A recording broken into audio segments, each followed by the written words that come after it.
সম্মানিত ভিউয়ার্স, আসসালামু আলাইকুম। স্বাগতম আমার ব্যাচেলার রান্নাঘর থেকে বৈঠকখানায়। আপনারা জানেন আমার রকমারি আচার, সিজনাল ফলের সব আচার আমি করি এবং বানাই। এই যে দেখেন, আজকে প্রথম জলপাইয়ের আচার বানাচ্ছি, এই সিজনে প্রথম। এটা বৈঠকখানার জন্যই, বৈঠকখানা থেকেই এটা আপনারা পাবেন বা বৈঠকখানা থেকে সেল করা হবে। এটা জাস্ট আজকে একটু পরীক্ষামূলক করলাম। এই যে মোটামুটি কমপ্লিট। এই যে বাটিতে উঠাচ্ছি, দেখেন কালার, রং, এগুলো আর নতুন করে বলার কিছু নেই, আপনারা জানেনই।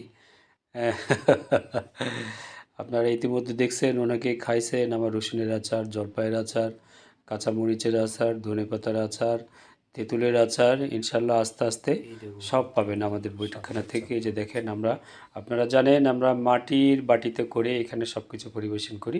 এই যে দেখেন, আচারটাও মাটির বাটিতে তোলানো হয়েছে।